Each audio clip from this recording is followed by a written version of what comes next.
अमित कढ़ाई में समोसे तल रहा है। पूजा प्लेट लगा रही है। तभी जग्गू दौड़ता हुआ आता है। उसकी सांसें फूली हुई हैं। जग्गू हांफते हुए कहता है, अरे अमित, पूजा भाभी, बहुत बड़ी खबर है। सेठ प्यारे लाल जी अपना 50वां जन्मदिन मना रहे हैं।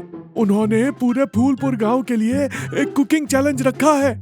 अमित खुश होकर कहता है, कुकिंग चैलेंज मतलब जो सबसे बढ़िया खाना बनाएगा उसे इनाम मिलेगा?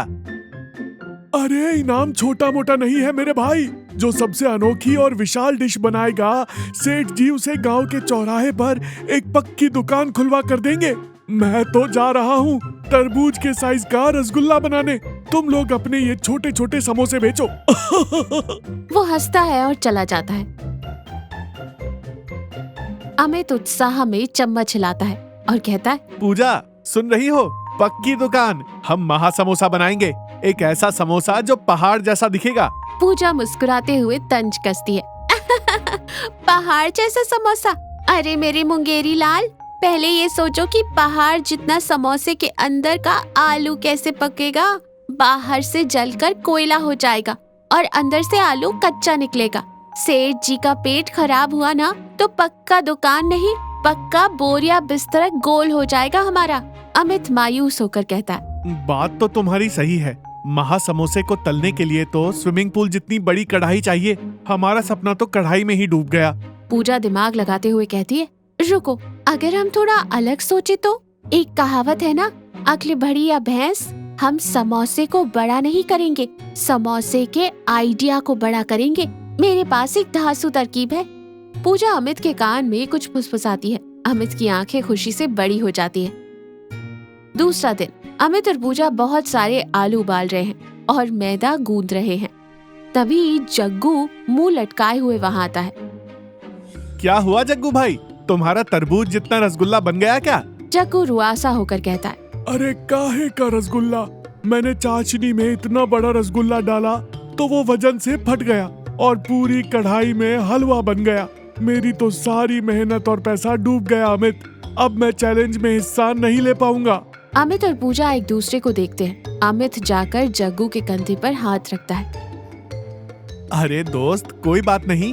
अगर रसगुल्ला टूट गया तो क्या हुआ? हमारी दोस्ती थोड़ी टूटी है। तुम हमारे साथ मिल जाओ। हम तीनों मिलकर सेठ जी के लिए डिश बनाएंगे।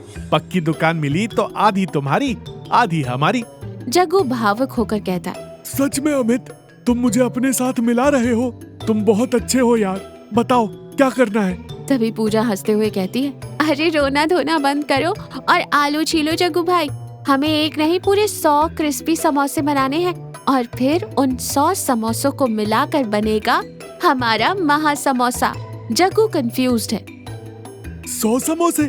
पर सेठ जी ने तो एक विशाल डिश मांगी थी ना। पूजा आंख मारते हुए कहती है, ये ही तो ट्विस्ट है, तुम बस देखते जाओ। मैदान में पूरे गांव के लोग जमा हैं। बीच में एक बहुत बड़ी मेज रखी है। सेठ प्यारे लाल अपनी कुर्सी पर बैठे हैं। अमित, पूजा और जग्गू मिलकर एक बहुत बड़ा 4 फुट का समोसे के आकार का ढांचा कपड़े से ढक कर लाते हैं। सेठ प्यारे लाल हंसते हुए कहते हैं, वाह अमित वाह, सुना है तूने कोई महा समोसा बनाया है। पर मुझे एक बात बता, इतना बड़ा समोसा तूने तला कैसे? मेरे गांव में तो इतनी बड़ी कढ़ाई ही नहीं है। कहीं अंदर से कच्चा तो नहीं खिला रहा? अमित हाथ जोड़कर कहता है, सेठ जी, कच्चा समोसा खिलाकर फूलपुर का नाम थोड़ी ही खराब करूंगा। ये कोई आम समोसा नहीं है, ये है समोसों का राजा। जग्गू भाई, कपड़ा हटाओ। जग्गू जोश में कपड़ा हटाता है। सब लोग हैरान रह जाते हैं। वहाँ एक विशाल समोसा रखा है, लेकिन वो मैदे की एक परत का नहीं, बल्कि सैकड़ों छोटे छोटे सुनहरे और कुरकुरे समोसों का एक खास तरीके से बांस की साफ तीलियों और चाशनी के हल्के लेप से जोड़कर एक विशाल समोसे का पिरामिड बनाया गया है। जग्गू गर्व से सीना तान कर कहता है, सेठ जी, अगर एक बड़ा समोसा बनाते तो अंदर से कच्चा रहता। इसलिए हमारी होशियार पूजा भाभी ने दिमाग लगाया। हमने 100 एकदम परफेक्ट कुरकुरे समोसे बनाए और उन्हें जोड़कर ये विशाल आकार दिया। पूजा मुस्कुराते हुए कहती है, सेठ जी, एक विशाल समोसे को बांटते तो सबको चूरा और कच्चा मसाला मिलता, लेकिन हम महा समोसे में से हर मेहमान को एक पूरा गरम गरम और स्वादिष्ट समोसा देंगे।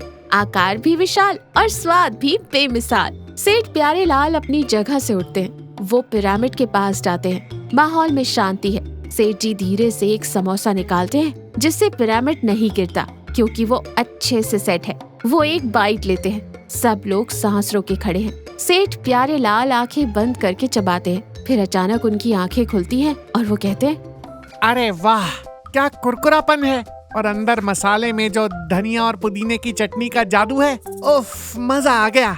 गांव वाले तालियां बजाने लगते हैं। अमित, मैंने विशाल डिश मांगी थी। तुमने अपनी अकल से विशाल और समझदार दोनों डिश बना दी। तुमने साबित कर दिया कि बड़ा काम करने के लिए सिर्फ बड़ा सामान नहीं, बड़ी सोच चाहिए। अमित विनम्रता से कहता है, सेठ जी, ये सोच पूजा की थी और इसे बनाने में जो मेहनत लगी उसमें मेरे दोस्त जग्गू का बहुत बड़ा हाथ है। अकेले मैं ये कभी नहीं कर पाता।